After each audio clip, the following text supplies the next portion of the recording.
Good day, students. This is week 7 of SPED 185, and we are now on to our final module, Module 4, which deals with effective inclusionary practices. Over the past weeks, you've been learning about the various types of disabilities, and I hope that you are at a point now where you have a clearer understanding as to the various types of special needs that you would interface with in the classroom environment. What today's lecture would be about generally is to help you to understand some of the best practices that you as the classroom teacher would be able to employ. Our learning objectives for today are to describe how the special education identification process works, including the three-tier system of response to intervention. We'll also be looking at the members of the multidisciplinary team, and we will explain their roles in the special ed decision-making process. We will also seek to understand and value the need for a continuum of service placement options for students with special needs, list the components of the IEP and how it can be implemented in the inclusive classroom, and finally, identify the 7 principles of family and professional partnerships. As we begin, let's look at inclusion, and this is our recap, right? So we recall that inclusion is a philosophy that brings students, families, educators, and community members together to create schools and institutions based on acceptance, belonging, and community. So inclusion is not really a place, but it is a philosophy. It recognizes that all students are capable of benefiting from the general education setting. And we would have spoken about the least restrictive environment, which is also a part of the whole philosophy of inclusion. And we know that the least restrictive environment, the first option should begin in the general education classroom. With this being said, let's look at response to intervention. Now, response to intervention is a multi-tiered approach to providing services and intervention to struggling learners at increasing levels of intensity. RTI can be used for decision making in terms of how should instruction be delivered and how should intervention be delivered. It's based on the following principles: universal screening, evidence-based curricula and interventions, progress monitoring, decision making that is both collaborative and also it's based on where effective interventions will take place. So let's look at it in more detail. There are 3 levels in the RTI system, 3 tiers. At the first tier, which is represented in the diagram to the left with the green part of the triangle, that's the base of the triangle, that is tier 1. At this tier, high quality classroom instruction for all students is delivered. And so whatever strategies the classroom teacher is using at this stage, it's going to be strategies that are universally designed so that they would cater to the needs of all learners and all learning types. At tier 2 is where more targeted intervention occurs. So in tier 1, the classroom teacher would have been using strategies that would meet the needs of all learners. And even though those strategies have been implemented and used, if there are students who are still struggling in spite of the use of those strategies, then those students now will move into tier 2, where targeted interventions will be done in the classroom, and the classroom teacher will be documenting and making note as to if quality progress is being made or if the progress that is being made is not sufficient. After tier 2, if the classroom teacher recognizes that a student is still not making adequate progress, then that student moves on to tier 3. And tier 3 is where intensive interventions occur with the student.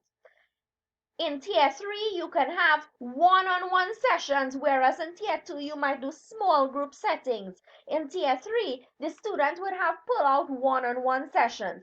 And if these do not suffice, if the student still continues to have difficulty, then the student will be referred for special education services. It is important to note that in tier 1, that is, all students will be there, all members of the class. In tier 2, some students will be there, the ones that are struggling. So you realize that the number is getting smaller there. And in tier 3, the numbers will be the smallest because tier 3 will only take into consideration the students who have not made progress in spite of the school-based interventions. And that's just it. In essence, RTI attempts to minimize the number of students referred to special education by ruling out an ineffective instruction as the reason. Hence the reason that the numbers keep getting smaller as you move up in the tiers. Now, after the child has gotten to tier 3 and we spoke about the student not making sufficient progress, there then is a need for referral for special education service. So a referral is filled out and the student must be assessed in order to see if that student has a disability. After a psychoeducational evaluation is completed by the psychologist and the student gets a diagnosis, then the individualized education plan must be put in place to meet the needs of the student. And we're going to be talking about the individualized education plan in just a bit. But the place where the IEP is carried out, that is, the setting where the child receives instruction, is referred to as placement. And again, I remind you of the least restrictive environment. In special education, there is a continuum of placement options that would be available for the child in order to meet his or her needs. So the first placement, as I mentioned before, is the general education classroom. And if that placement will not meet the needs of the child, then special classes can be considered. Now, the special classes can be in the same school on the same school compound. So it's the same general education school and special classes can be set up there to have interventions with the child. If that placement is not sufficient, then the child may move to a separate school at another location, and that can be like a special school. And if that doesn't suffice, and we're moving down in severity now, so you're seeing the red arrows pointing down, and as the placement options vary, so does the severity of the disability. So that in very severe cases where the student cannot be in a special school or special classes or even in the regular classroom, then the placement option that might be considered would be like hospital, an institution, meaning like a home, a living institution then, and then the child may be homeschooled or homebound. So what then is the individualized education plan?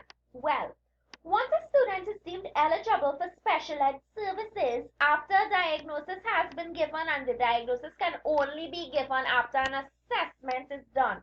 So once an assessment is done and the student has a diagnosis, then a plan to meet the student's needs and that would guide the educational program that must be developed and implemented.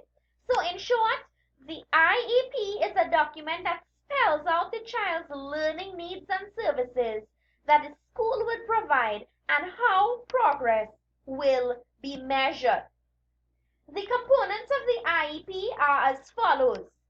So it must include the student's present level of performance, and that's academic performance as well as functional performance. It must include what are the goals that the student is expected to achieve. It must also include, those goals must be broken down into short-term objectives so that the classroom teacher and whoever else is working with the child, other paraprofessionals, they would be able to gauge progress, be it monthly or termly or however else it is measured. The IEP must also describe the educational program and the strategies that will be used with the child, and the strategies that will be used must be research-based. It also must include the student's general education environment,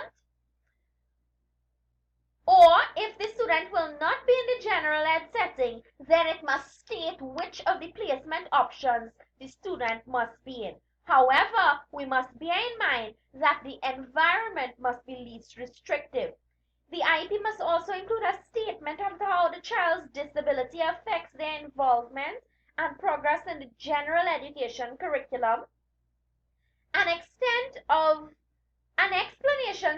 of the extent, if any, to which the child will not participate with his or her non-disabled peers, a statement of participation in assessments. And when we speak about statewide assessments or countrywide assessment, we're talking about high stakes tests now. For example, in my country, we have national tests that students are expected to write at certain class levels.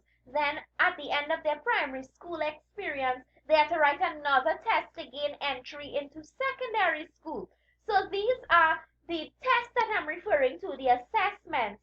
And the IEP must consider to what extent will the child participate or not be able to participate. And a rationale must be given, as well as whatever accommodations and modifications should be provided for the child. There is a team that sits together to write up the objectives and to fill out the IEP document. That team is referred to as the IEP team.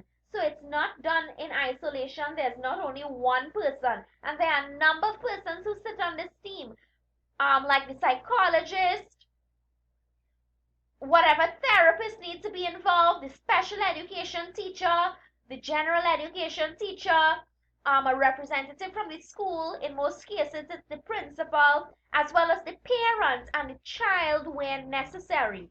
These would be the members of the team. And they give consideration to the strengths and needs of the child, the concerns of the parents in terms of what are the outcomes that the parents would want for the child, the results of the assessment, behavioral considerations. If that student has limited English proficiency, then consideration will also be given to that to see what accommodations would be necessary. If the child has any visual or hearing impairment, then that will also be given consideration to. And of course, whatever assistive technology that the child may need to function effectively. Now, after the IEP has been set up and the placement has been decided, in order to continue to effectively meet the needs of the child, collaboration will be necessary. And so when we speak about collaboration, I'm referring to that relationship that would continue to exist between the school and all members of the school and the family. This relationship is necessary in order to share information with the family about the child's progress and performance, as well as to solicit feedback from them, to engage them in continuing to plan the learning goals for the child. Meetings should be held to gauge progress. You would want to have families involved so that they can volunteer and be a part of the schooling experience, as well as so that educators can have a better understanding of the family.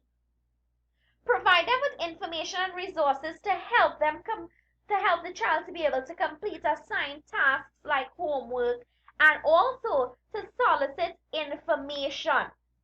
Now, there are 7 principles on which partnership should be built, and these include trust, professional competence, advocacy, commitment, communication, respect, and equality. I encourage you to read the lecture notes and participate in the discussion.